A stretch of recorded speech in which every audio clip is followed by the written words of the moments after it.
Nós vivemos em uma sociedade capitalista focada na obtenção do lucro e na tentativa de potencializar receitas e faturamento.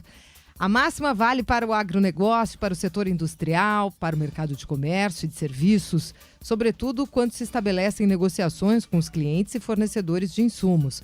Quais seriam as melhores estratégias para potencializar resultados e melhorar o relacionamento desenvolvido?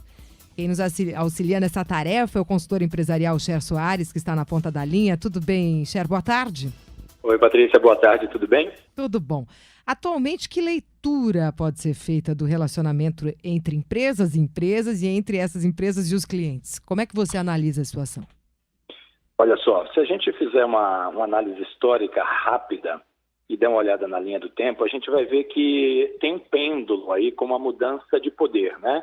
Se no passado o consumidor praticamente tinha que se sujeitar às poucas opções que ele tinha à sua disposição, hoje são as indústrias que precisam disputar cada centavo do bolso do consumidor e cada consumidor.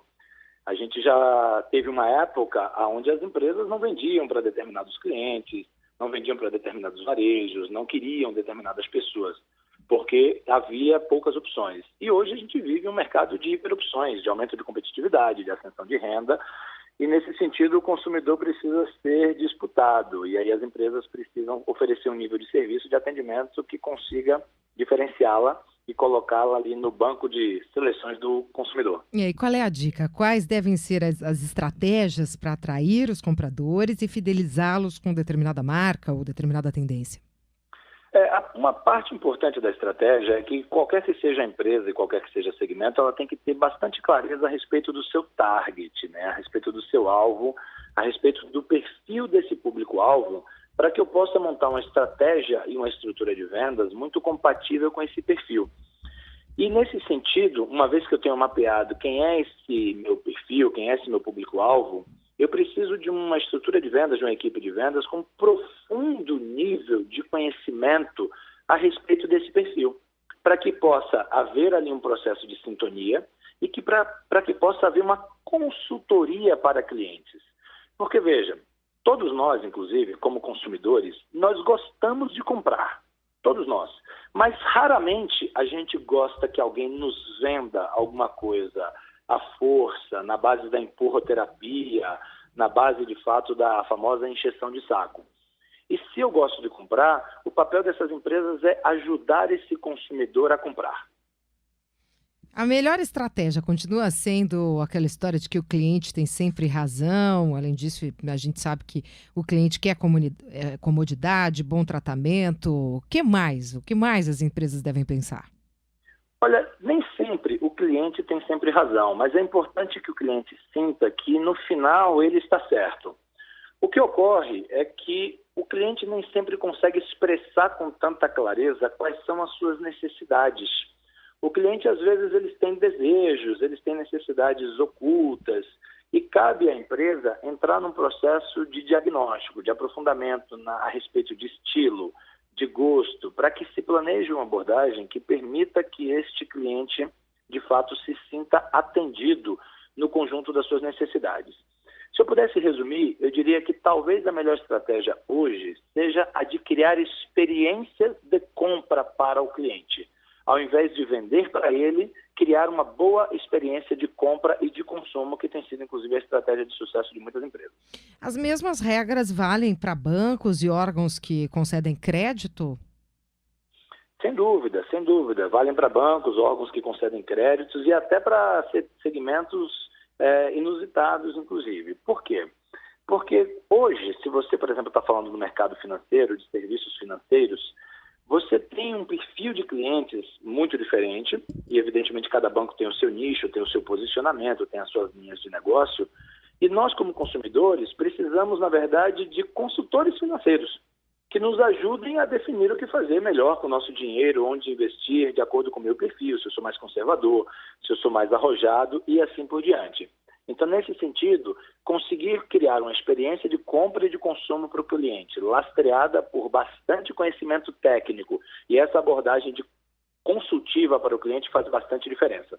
Queria que você falasse um pouquinho sobre o papel assumido pelos gestores da empresa e pelos funcionários. Aliás, como é que deve funcionar o relacionamento e as formas de motivação dos funcionários que atuam naquele espaço? Essa é uma pergunta muito interessante, Patrícia, pelo seguinte: a área de vendas, historicamente, ela foi muito doutrinada a ter aquele brilho no olho, aquele sangue no olho, aquela coisa de ir para cima e vender, e vender, e vender, e às vezes vender a qualquer custo. Isso é muito positivo do ponto de vista de performance, do ponto de vista de entusiasmo, mas cria alguns efeitos colaterais. Quais são eles? Você acaba, em algum momento, tendo exércitos de vendedores que querem mais ganhar a briga do que ganhar o jogo. Então, às vezes, para que eu faça uma boa venda, uma boa venda para mim, como cliente, nem sempre acaba sendo uma boa venda para mim como vendedor, nem sempre acaba sendo uma boa venda para o cliente, uma boa compra para esse cliente. Então, o que ocorre? Nesse sentido, as equipes de venda precisam ter gestores que os treinem, que os direcionem sob a ordem, de fato, de ter uma abordagem cada vez mais estratégica, consultiva, de forma que eu consiga identificar o potencial do cliente, que tipo de abordagem cada cliente precisa, quanto ele pode consumir do que eu vendo, para que eu planeje uma experiência de compra, de fato, muito efetiva. Agora, o visual de um vendedor, também os termos usados por ele na hora de abordar um cliente fazem toda a diferença, né? Fazem toda a diferença, completa diferença. E a palavra de ordem nesse segmento é coerência, né?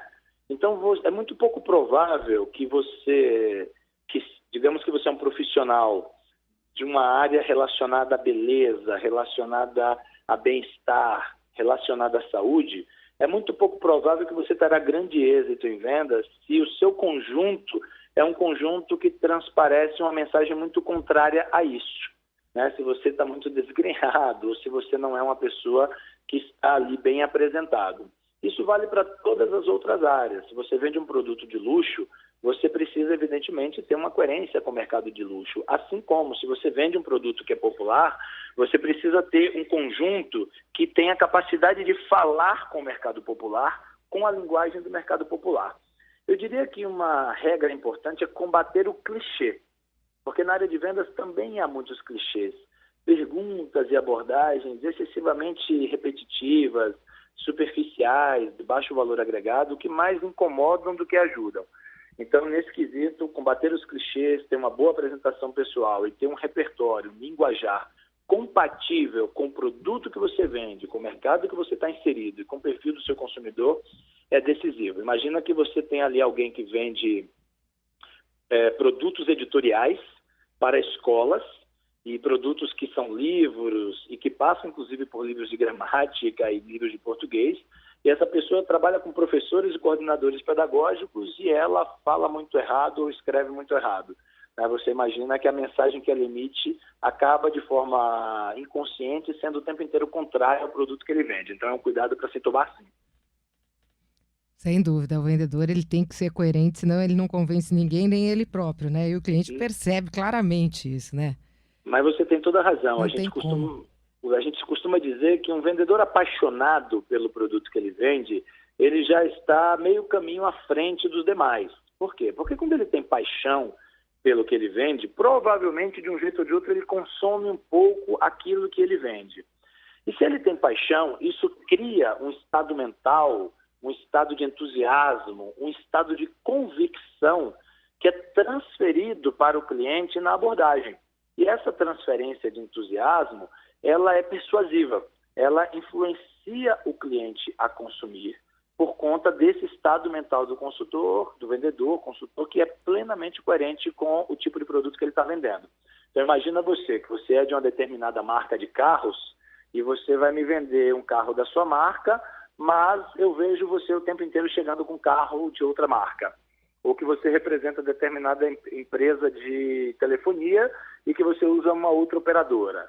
Ou que você representa determinada empresa de equipamentos eletrônicos, notebooks, etc., e que o seu próprio equipamento não é da mesma marca que você representa. Então, essas mensagens contrárias, mesmo que sutis, elas têm um efeito bem devastador, um potencial de sabotar, inclusive, o processo de vendas. Tá aí as dicas do Cher Soares, consultor empresarial, falando um pouquinho sobre estratégias para agradar os clientes e potencializar as vendas. Cher, muito obrigada pela atenção com a Jovem Pan. Bom fim de semana. Eu que agradeço, foi um prazer falar com vocês. Bom final de semana. Agora 3h28.